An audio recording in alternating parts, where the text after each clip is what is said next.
and welcome to my YouTube channel.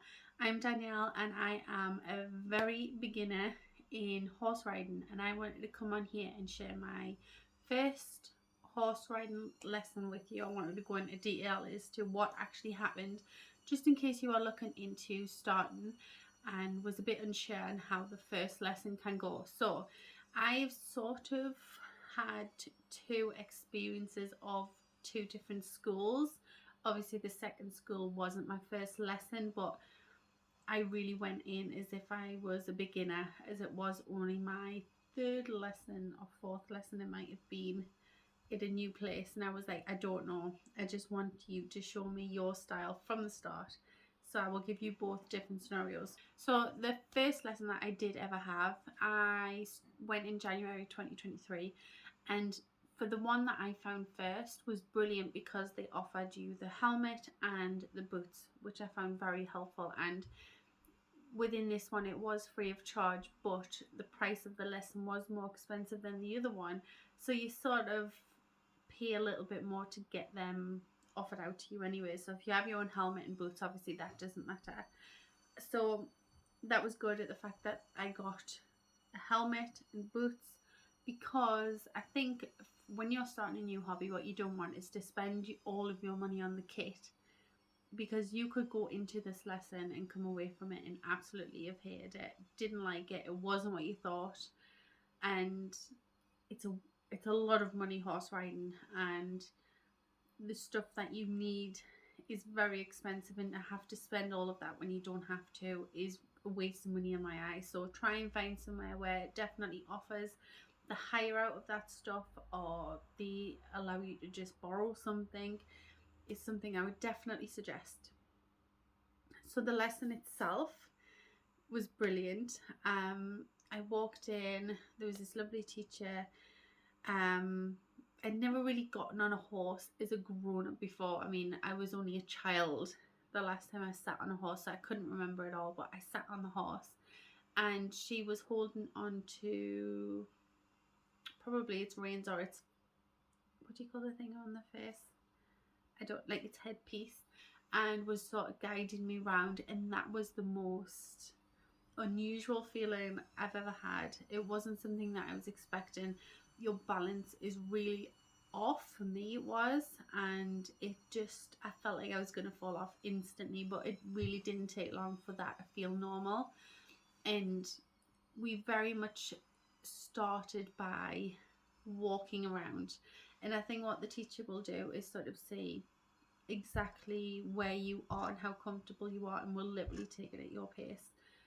But for me, we were walking around, and I'm pretty sure she said, right, off you go, try and walk around yourself, which was brilliant. And the walking bit is surprisingly easy. It's very much common sense as to how you get the horse to go and how you get the horse to stop. I will say one thing is, it's as you go faster is when it gets a little bit more confusing and harder. So we done the walk, and then she actually said, do you want to try trotting? And I was like, no, but I did. I tried it because obviously that's what we're there for. We're there to learn how to ride a horse. So she'd done this, sorry, I've got a bad throat today. She'd done this very much like the walk first. She was in control. She was holding the horse, because I didn't know what was going to happen. I didn't know how to steer and learn how to trot at the same time. Like, it was all over the place, but she was in control, making the horse do the speed that she was asking it. Does that make sense? Yeah. So yeah, she was in control as to telling the horse what to do, and I think as well that really took the pressure off me into getting the horse into that. So I wasn't concentrating on making the horse do them certain moves. What I was concentrating on was actually keeping my balance and finding the rhythm of the trot. Now, I can't really say how to find the rhythm of the trot. Maybe that's something I can try and figure out a way to expand on later, but I guess it's really just try and relax. And it's something I struggle actually with the canter. So I found the rise and trot quite easy. I can't do sit and trot as of yet. I really struggle, to keep my bum in the ground without tensing up. I feel like you have to tense, and I need to learn to just like breathe and go with it. But anyways, back onto the point of this video. The first lesson, we'd done the trot. I can't remember if I'd done a trot by myself. I don't think I did at that point. I think it was very much her guiding the way for the trot. It was only half an hour lessons and they go so quick, but it was definitely just the walks, going round and round and round, learning how to turn, learning how to stop the horse, and yeah, a couple of attempts at trot. I think that was it. I think it was literally just a couple of attempts at trot. Because I know for me, I was very worried as to like, oh my god, what happens when you go into the lesson? I don't know. Are you just going to be told to just go fast on a horse? I don't know. It's very much the unexpected as to what happens when you do go horse riding lesson, and that's why I want to share it here, because I couldn't really find anything. So that was that lesson. I left, wonderful, amazing. And then my second sort of experience of that first lesson again, I went to a different place. Just I found that I wasn't working well with that school, so I tried somewhere else. And this one, the prices of the lessons are a lot cheaper, but you have to pay for the hire of the hat, which I would rather, because I have invested in a hat and boots. I don't think they're very particular about shoes. You can just wear normal shoes as long as they fit into the stirrups, I'm imagining. But you do obviously need a hat, and it was £2 for this hat hire, which I think is better than offering a higher price of the lesson, you know, and including them anyways, because people like to buy their own stuff. Anyways, so I didn't need to hire the hat. I went in to this lesson nervous again, didn't know how it was going to go. Strange horses, strange teachers. It was just something that I was a little bit unsure on. So I walk into this lesson. I said, right, okay, I've had literally 2 or 3 lessons. I want to start from the start. I want you to teach me from the very start as to how to go. And she was like, right, okay, get on the horse. I was very nervous. And this time they actually took me round on a lunge rather than holding onto like the rein part of the horse.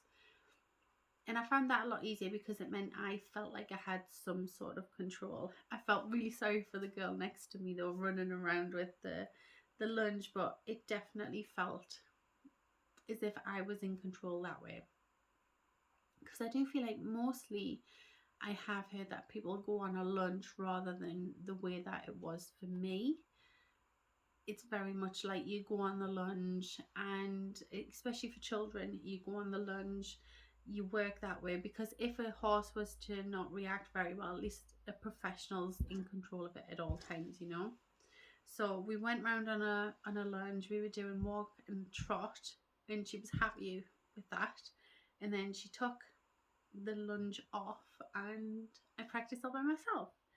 And I think that's it for that one. It's just very much like just practicing them parts, and that was my experience at my first lesson. So I think what I would like to say is that if you're unsure, I think you really do think that it's going to be like, oh my god, I'm going to go on a gallop on my first lesson, and it doesn't quite work like that. Maybe if you are amazing when you get on the horse, maybe, I don't know, I don't want to say definitely not, but I think they would definitely go on the speed that you're willing to go. And if you want to try a trot, they'll probably let you try it, but if you aren't ready, you just say you aren't ready, and I think you're not forced into doing something that you're not ready for, you know.